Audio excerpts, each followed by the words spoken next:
Burning deserts and massive mountain ranges, the state of Nevada in the American West is an uncompromising land. In this rugged landscape, men with their original rough-hewn characters live out their purest aspirations. Nevada is the site of the Burning Man Festival, a utopian space of ephemeral creations in the heart of the desert. The cowboy tradition is still alive and well in this state that can seem like a page out of the Old West. While in Las Vegas, the world's most intrepid daredevils vie with the Eagles. Oh, yeah! I love my job, I love my job. Like the state itself, with its devil-may-care attitude, the inhabitants of Nevada are free spirits.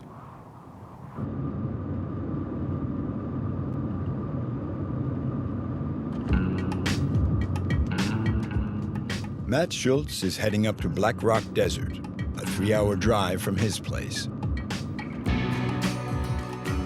He lives in Reno, situated in a mountainous region in the northwest of Nevada near California.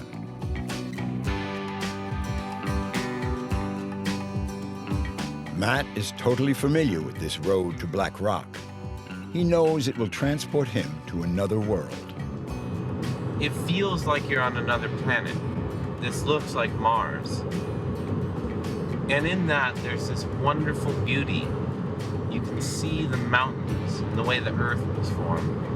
And you can see the way the wind moves, the way it changes the soil. And so most of us see the ocean and the trees and the animals and the mountains as beauty. And I see the nothing as beauty here. It inspires me. And yeah, it's such a weird, amazing land.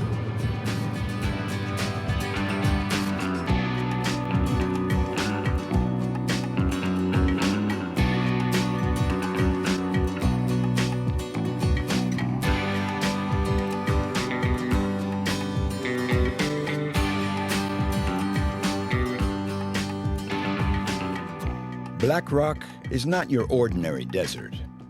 In this season, it's empty and barren like any other desert. But for 1 week a year, at the end of August, a huge crowd gathers here for a totally off-the-wall music and arts festival, Burning Man. For several years now, Matt has been creating works of art that he installs and exposes during the event. He often comes back to the site to soak up its particular atmosphere.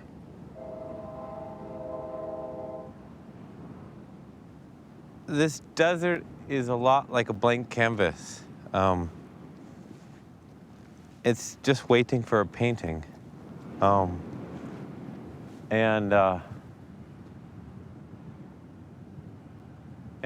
it's hard to see how it doesn't change people's lives. It's as if you could feel the Earth's heart beating, the planet existing.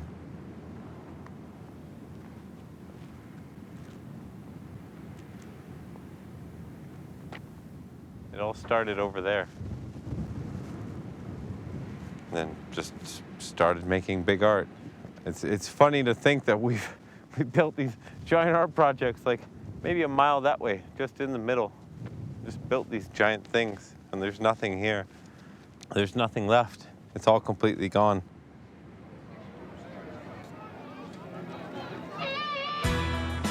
And yet, a few months earlier, during the festival, Burning Man is an out-of-the-box event. The first edition, held on a San Francisco beach in 1986, was organized by a group of 35 somewhat utopian friends. 4 years later, the organizers moved the event to Black Rock Desert. Now, over 70,000 people participate.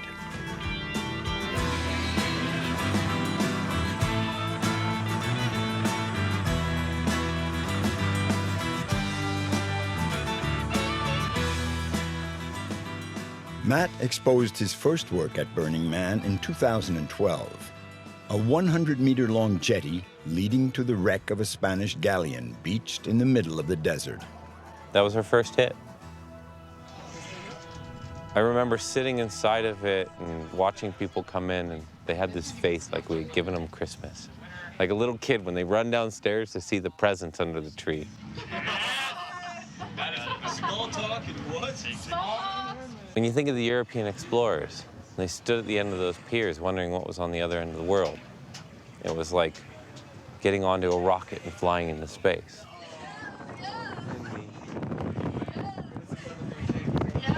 I look like I'm 100, so it's kind of, yeah, well, whatever. And some photos. And the captain, who's acquired sunglasses at this point.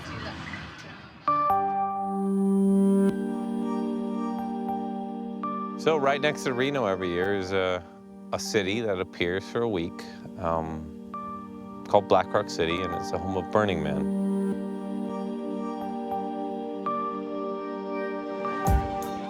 This city is built around the art. It's not the art that's fit into the city. The city is made for the art.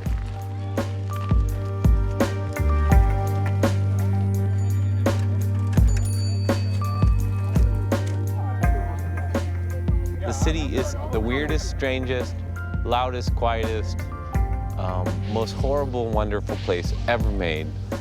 And it is filled with monsters and assholes and hippies and lovers and musicians and tech giants and old rich bastards and young, poor, wonderful people. And they are all there for a week to be who they want to be.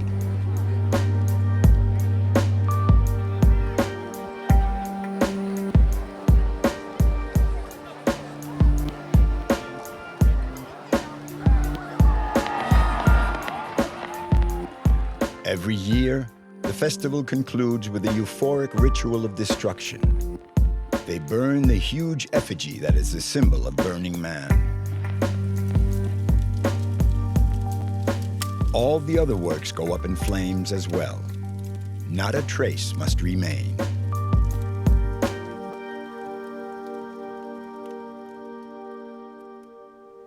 And that's Burning Man. And there's nothing like it anywhere else.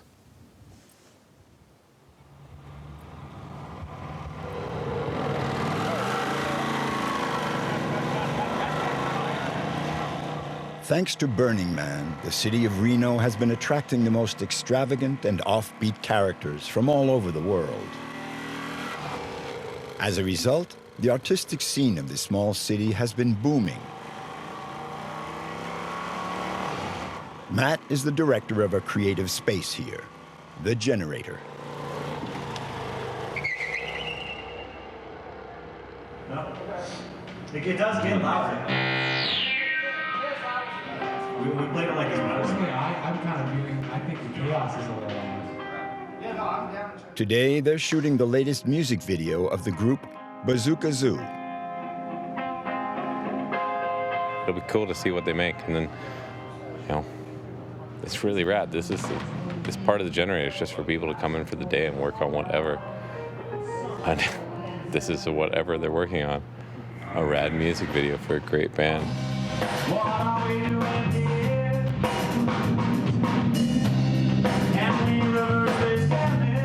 There are all sorts of projects being realized in this huge hangar. Monumental paintings and sculptures, works in metal, circus acts, performances, and art exhibits. The Generator is a super community-oriented space to where anybody can really just create stuff. It's a beautiful place to be able to do that. Not many places do that in the world. And we're really thankful to have this kind of spot in Reno and be able to do this in Nevada and kind of have a center point and epicenter for all the arts that are especially going out to Burning Man to come here.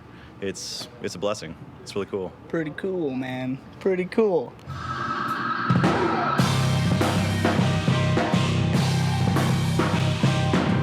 Matt founded the Generator 2 years ago, and most of Reno's artistic projects gravitate around it. I would say that he's a potentialist. Yeah. He maximizes the potential of himself and the people around him to be able to build what they dream.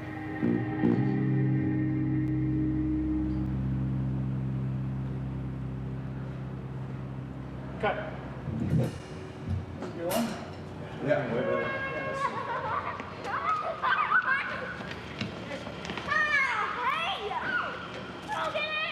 You want to pose for the gun? Yeah, let's, yeah. All right, so, Safety. let's try to get children out of the shot. Right, huh? Matt is a politically committed artist. He's trying to provoke a public reaction to recent incidents of police violence in the USA. He's asked Michel to help him construct the mock-up of his new piece. I think a lot of people have a hard time identifying with what it feels like to have the police pull a gun on you, to have the police try to intimidate you because of the color of your skin or because of how much money you have. And you can't do much against the police when the rule of law doesn't apply to them. They break the law too, and they should be equally punished for breaking the law.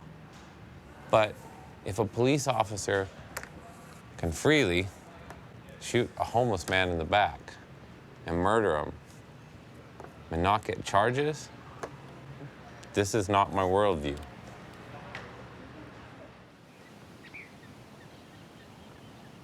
Matt grew up on the shores of Lake Tahoe, on the other side of the mountains around Reno. He was a solitary child who spent most of his time drawing. After working in advertising and animation in San Francisco, he gave it all up to travel through Asia and Africa. Then he settled in Reno. His father still lives near this lake of his childhood. It's his first kiss was here. No, it wasn't the first kiss. It was Well, you kissed that dolphin or something. a dolphin, like a blow-up dolphin. Maybe it was a fish. No, I think Dad took me here when I was really little. This was pretty much the first beach I ever came to, and then we kept coming here till I was 15, 16, fairly consistently every summer, like probably every weekend. Yeah. For what, 16 years? 17 years. And it's still our little meeting spot. Yeah, to this this day. is the place that we always come to just hang out, meet, talk, look at girls, throw the frisbee, and like I said, we just come to swim here. My sister and I. Yeah. It's like this great place where the whole family would come.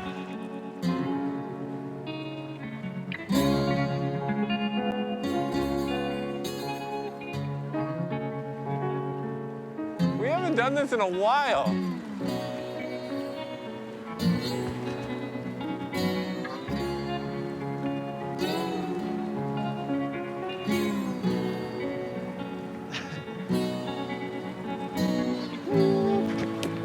Wow.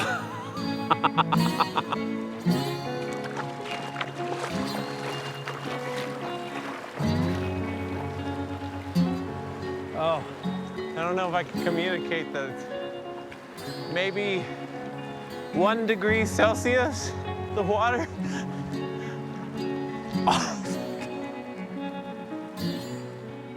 When I lost my stepdad 2 years ago, I kind of made a note to be better with my family, and I haven't been doing the best of jobs. So it's a chance to be with my family and kind of, be a better son. So, I mean, it's something I don't think a lot of people talk about, but when you do big projects and you pursue your dreams, sometimes you lose track of the people you care about the most. And they're gonna be there, or at least you think they're gonna be there. And so, if you go away for a couple of years, they're not gonna be mad, but then when they die, what do you do?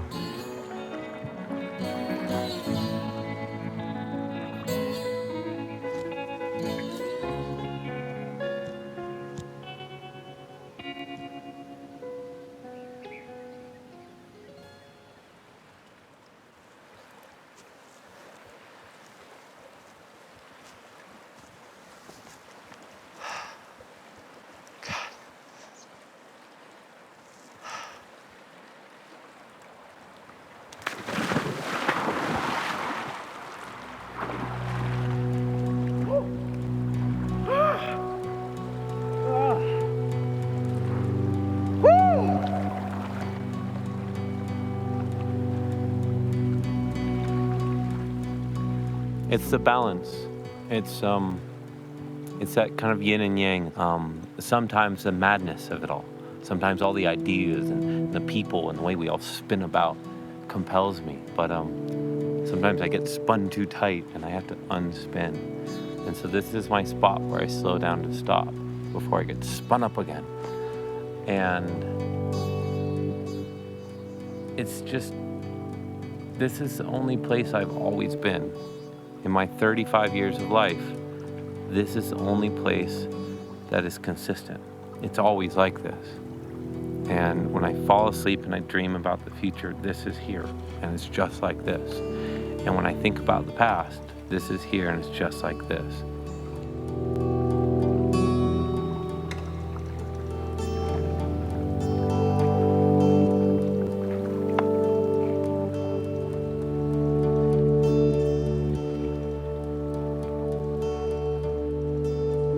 This is the spot that's me. All those other places are places I visit. This is the spot that if I had to say one place, there was one place that described me, this would be it.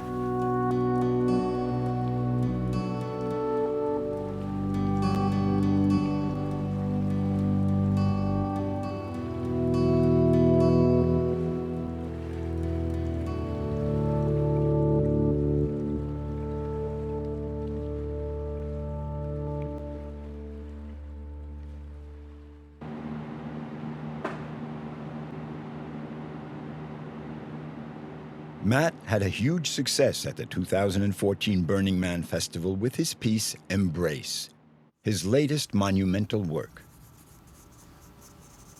Embrace was the dream project. Embrace was this monument to love, to affection, to the people we care about, to the people who make us who we are.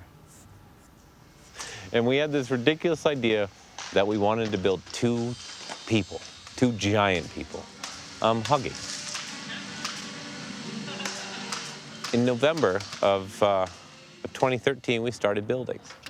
And this took an army of volunteers. We had over 150 separate people work on the project. We worked for about 9 months to build it. And we just started from the top, and we worked our way down. So if we ran out of money, we could stop here. You know, one head was 10 meters tall, just one head. It could fit 20 to 30 people in it. In a head, like right here, there were little people that would walk around and look out the eyes.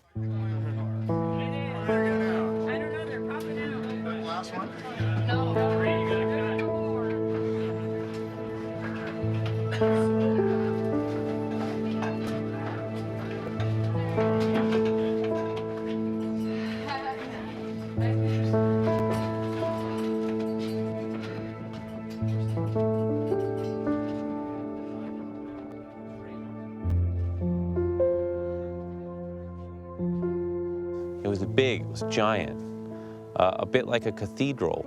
But instead of thinking about the power of God, I wanted people to think about how strong they were together.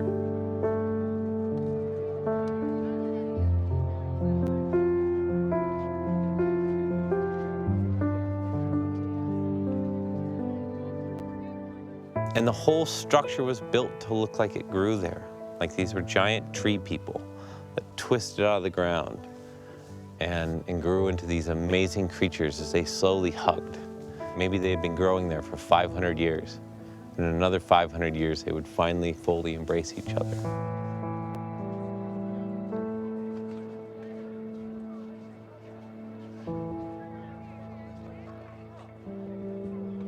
And we lit it on fire.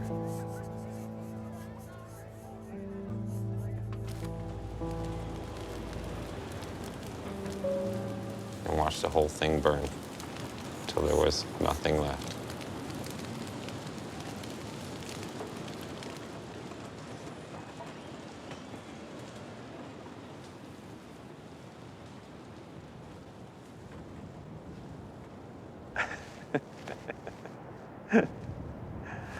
Oh.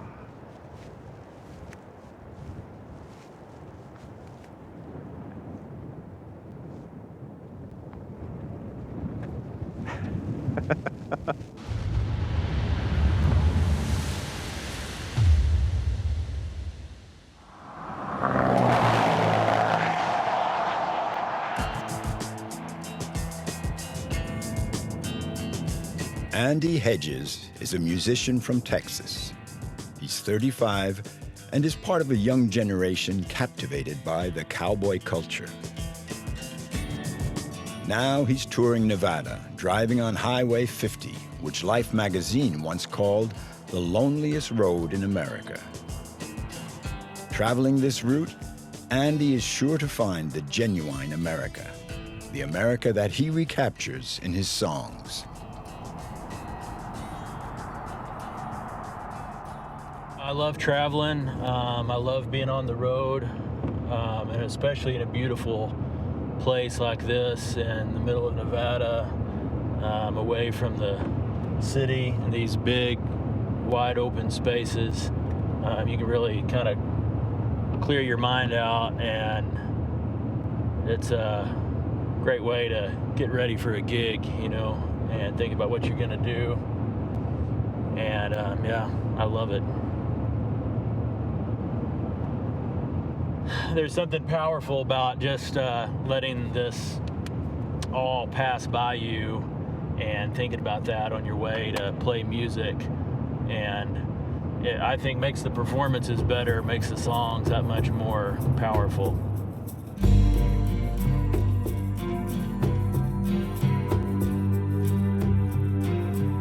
As he rolls along through Nevada on these long stretches of highway, Andy lets his mind wander, like the herds of wild mustangs galloping free across the Great Plains.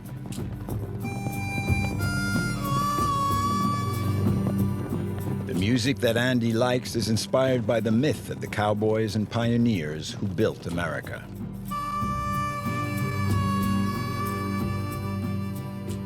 But Andy knows that this traditional way of life is inexorably disappearing, and he's fighting back with his guitar and his songs so that this culture, which is part of this country's history, doesn't fade into oblivion. I wanted to be a cowboy when I was a kid, but when I was about 14 is when I discovered music and poetry, and that changed everything for me. That became my passion more than anything else, you know.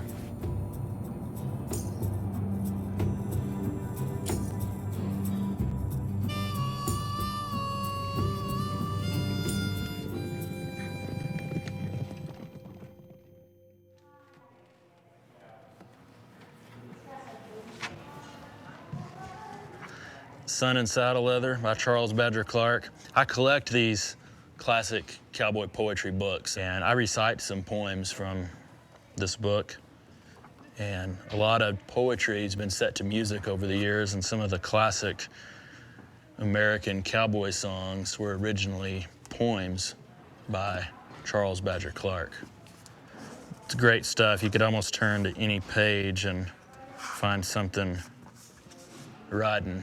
There's some that like the city, grass that's curried smooth and green, theaters and strangling collars, wagon drawn by gasoline. But for me, it's horse and saddle every day without a change, and a desert sun a-blazing on 100 miles of range. Just a-riding, a-riding. Desert rippling in the sun, mountains blue along the skyline. I don't envy anyone when I'm riding.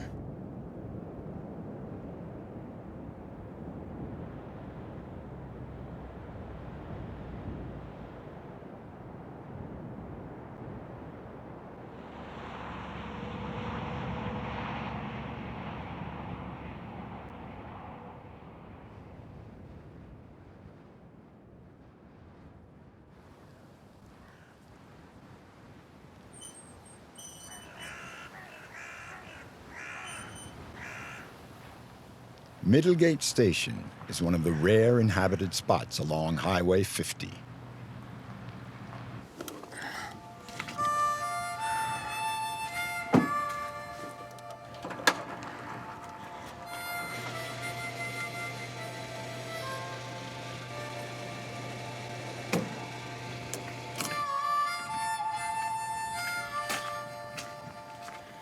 The sign sums it up pretty well. The middle of nowhere, and proud of it.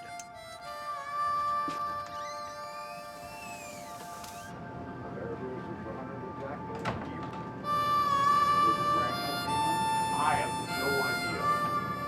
Get a cup of coffee? Yes, you sure can. In the 1860s, the mail was carried by horseback from the East Coast to the Pacific in 10 days. Middlegate was one of the 160 relay stations of what was called the Pony Express. And this place still feels like something out of the past.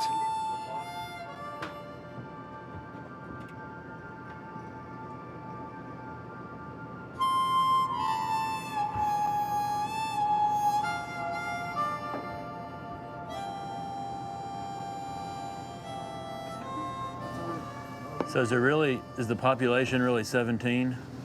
No, it fluctuates. I was gonna ask what happened to the 18th person. Yeah, no, I had 2 kids, so it went up and then it goes down. We have a lot of old people here. Yeah. You born and raised here? Raised, not born. Yeah. But you're a singer, right?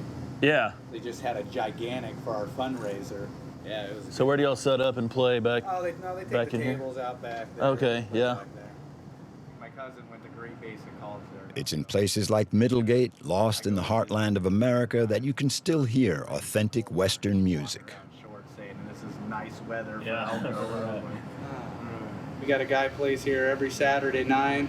Why we have prime rib and everything, and I've never seen a guy that knows so much random music. I mean, because he gets so many requests playing in a place like this that he's got to know everything.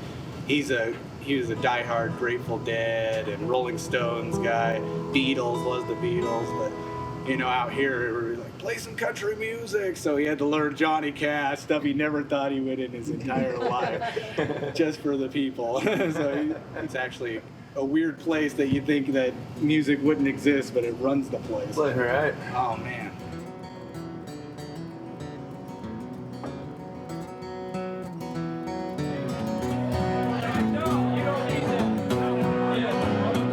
Well, I ride with my slicker and I ride all day. Pack along a bottle to pass the time away. And a hoop don't diddle dum day, and a leg, and a hoop don't diddle dum day.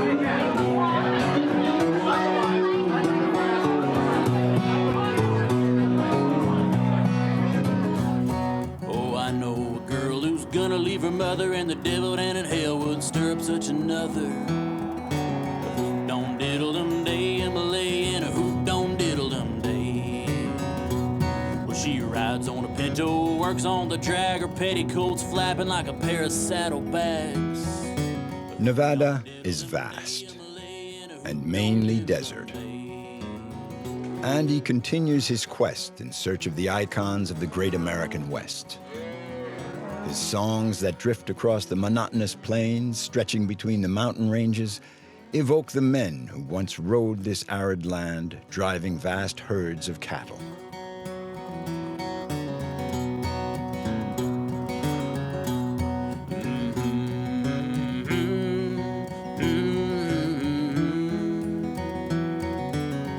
Don't diddle dum day, Emily, and a hoop don't diddle dum day.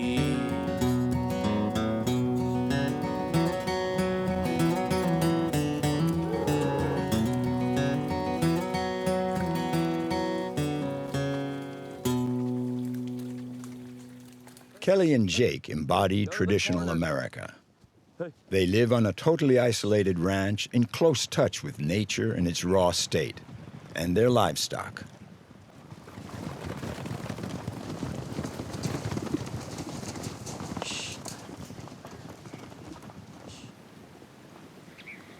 In their own way, they're like Andy, resisting so that the cowboy culture doesn't go the way of the dinosaur.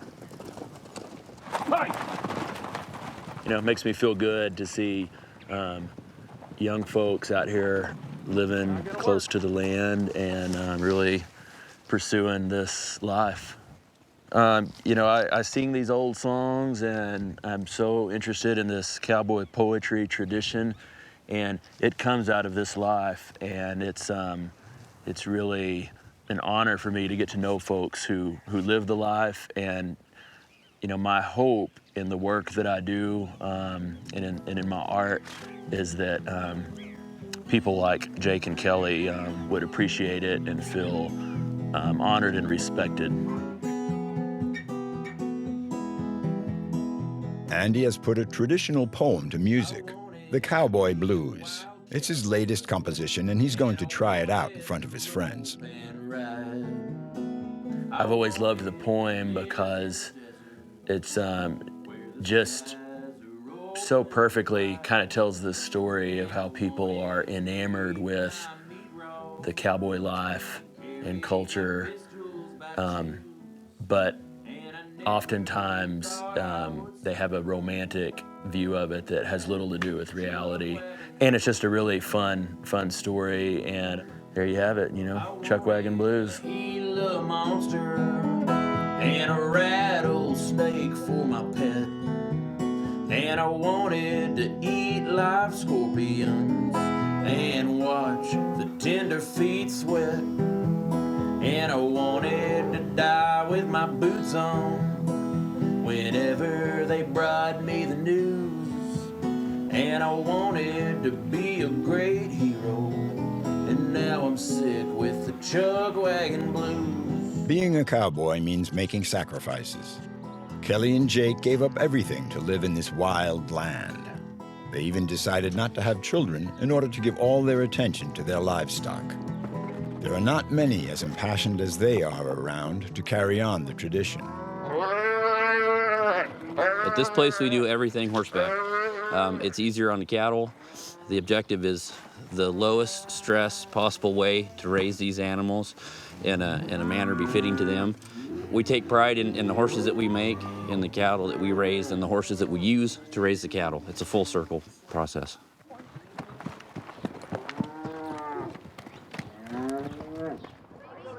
The Star, a good hour's drive away, is the closest bar to Kelly and Jake's ranch. It's an institution in the region, and all the local cowboys gather here to enjoy a drink or two and listen to some music, their music.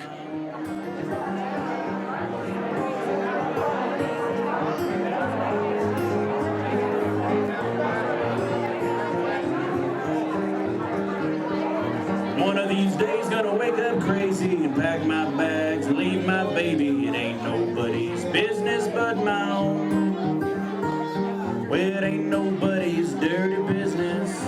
How my baby treats me, it ain't nobody's business but my own.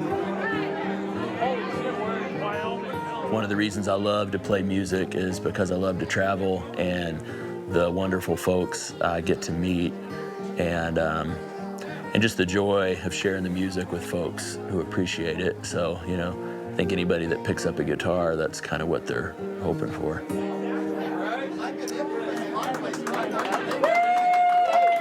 Thank you.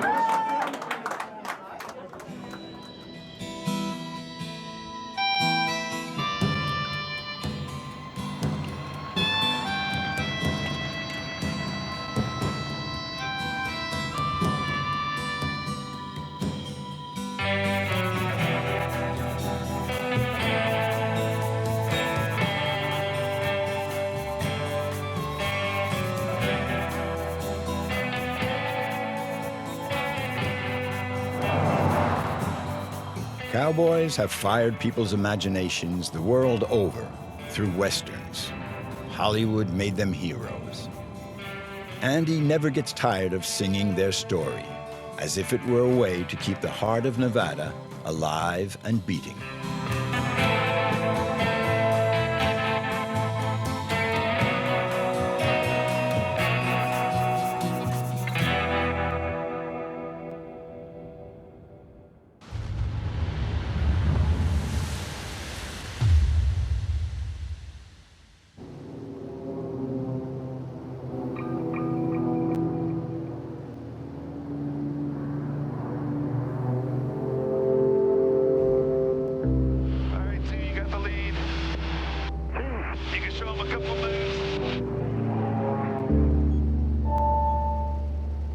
I think that'll be a good angle here.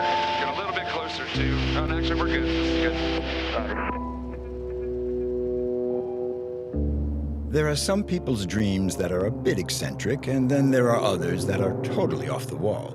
Flying like an eagle through the canyons of Nevada, for example. All right, Ace 2, let's get close to the rocks. All right. Let's have some fun here in these rocks here. Roger. Of course, there's no more than a handful that make that dream come true. Only a few men, like Tex and Kyle, are capable of playing this kind of game. Oh, there's a rock right in front of us!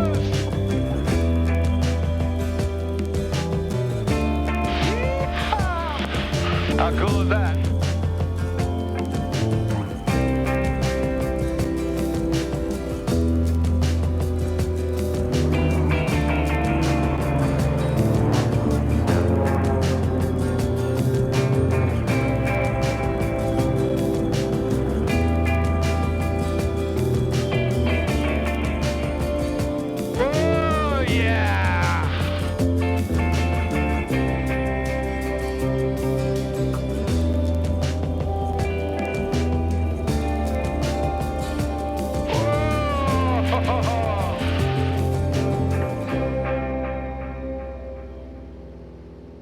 We have more hours in these types of airplanes than probably anyone in the world. So to us, they feel like an extension of our body. You know that sensation when you lose your stomach on a roller coaster, you know, you get that sensation of the stomach coming up.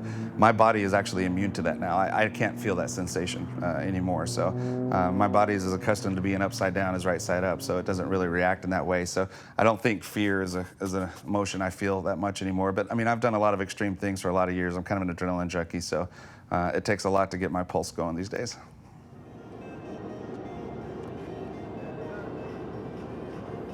Las Vegas International Airport, 8 a.m. The entire crew is out on the tarmac to prepare the aircraft for the day's flights with tender, loving care. This airline is nothing like other companies. It's specialized in aerobatics. Tex Coe heads this gang of daredevils. For 11 years, he was part of the Air Force's elite corps of fighter pilots. Kyle Naper, the company's newest recruit, is his most talented pupil.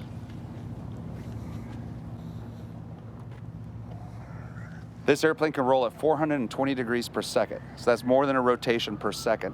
Makes it pretty impressive and definitely eye-watering when you're in the cockpit experiencing that.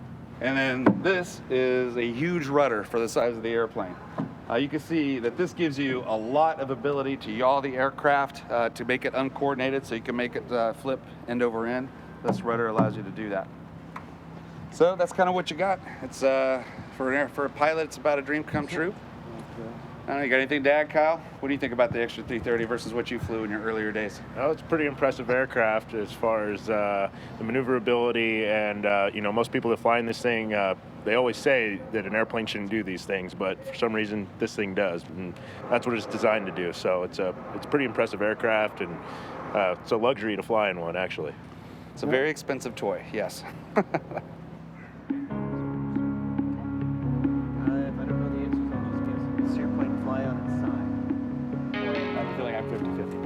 I'm gonna go for it. Women are pretty hard to G-lock. This airline is not reserved for extreme pilots.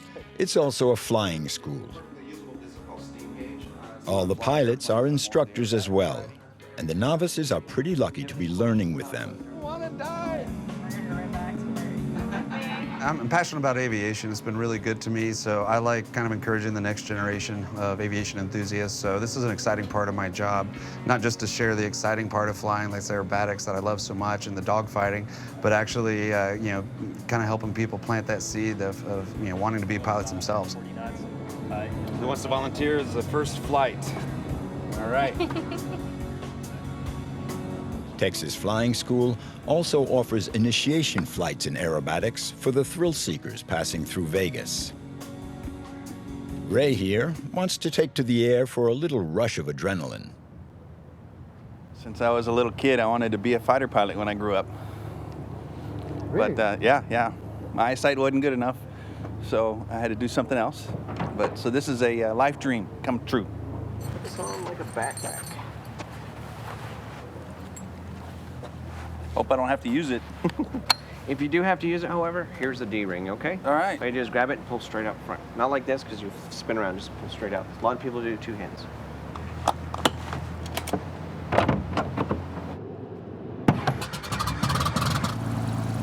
Henderson Tower, this is Ace 1 request. What we'd like to do is have the 826 Kilo Juliet take off simultaneously on the left. Ace 1 will take off on the right, followed by Ace 2. Ace 1, delay on the runway approved if you need it. Runway 17 right, clear for takeoff. Clear for takeoff, 17 right, Ace 1.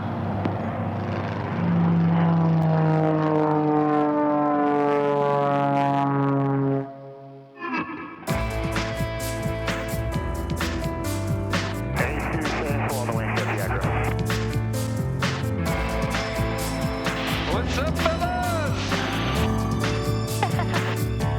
Look on your right side.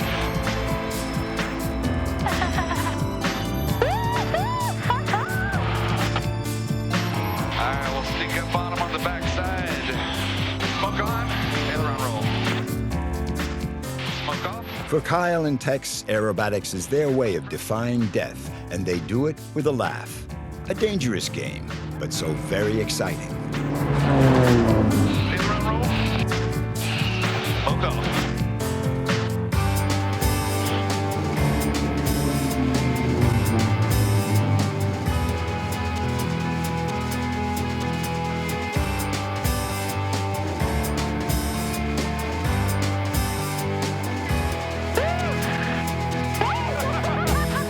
I think we found you.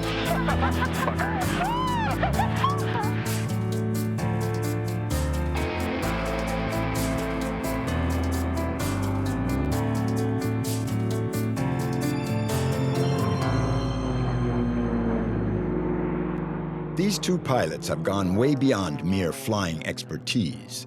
They have completely freed themselves of the technical side of piloting, and with each flight they enter into a very special zone, a space of total freedom. No one else can really comprehend what they're experiencing.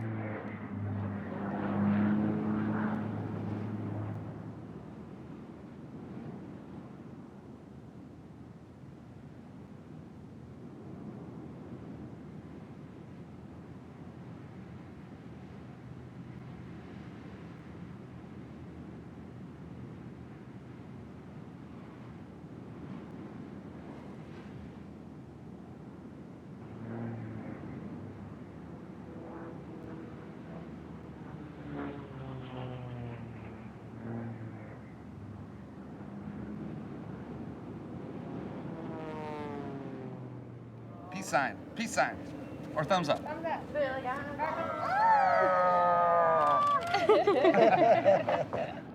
On Sundays, when Tex wants to get away from Las Vegas and out into nature, he doesn't take his car.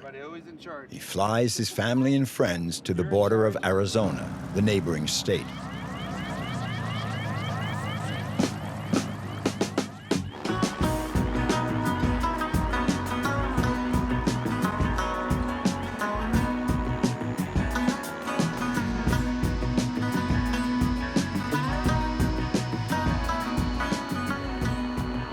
I've been flying since I was 15 years old. My dad's a pilot, my older brother is a pilot, and he bought a 182 when I was in high school, a Cessna 182. And my mom wanted to learn to fly, and me being a 15-year-old kid said, hey, I'd like to learn to fly too. And I actually learned to fly before I learned to drive, which is kind of funny. So I got my license as soon as I turned 16, which is the youngest age you can actually get your license, and that's kind of how it started. For Tex, flying is like breathing. Soaring through the air has always been natural for him. Spontaneous and intuitive, his airplanes allow him to get in touch with the elements.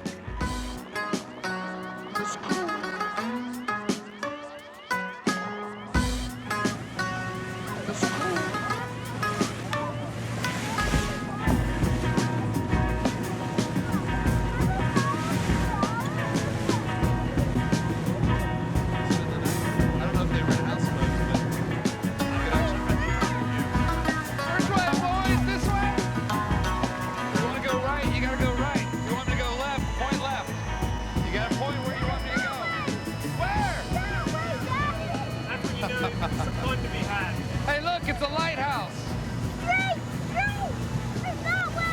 Where? Normal Sunday in the desert Southwest. A little bit of flying, a little bit of boating. What beats that? You know, there's a lot of people that come to Vegas and all they know about are the casinos and all the bright lights, but there's really just some stunning scenery just outside of the city limits. There's so many outdoor adventures you can have. If you like to hike, if you like to boat, you could actually ski and snowboard 30 minutes out of Las Vegas. People don't know that. So you kind of got year-round activities that are pretty unique around this area. It's not a bad life. Ah!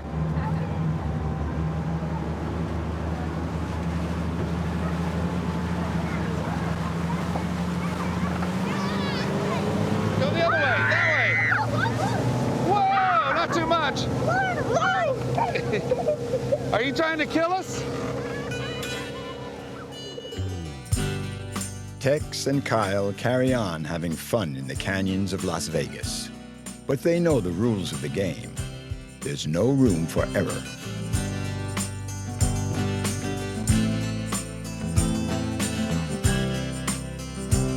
Back down we go.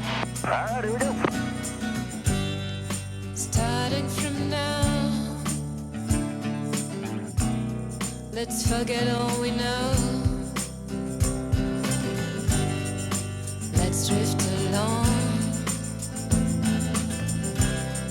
the river flow. Farewell, you big city blue. I love this route. And all the ugly faces I knew. I love my job, I love my job. That killed my youth. Starting today, let's do it our own way. Let's walk along the bay. All right, slow down a little bit too. Bring it back. Stay low like that. I'm gonna rejoin on you close. Roger, we'll move out to the left. Starting tonight, let's dance to the moonlight. All right, push it up. Bringing it in. Let's play a song. I'm off your right side. Visual.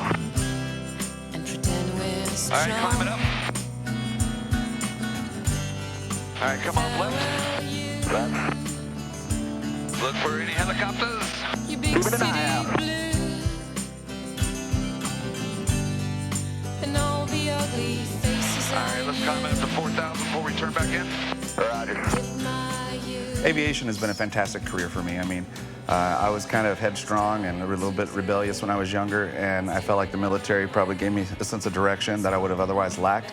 And that's actually been my career for 25 years, and I imagine I'm going to be flying until they take my license away and tell me I'm too old, which hopefully isn't anytime too soon.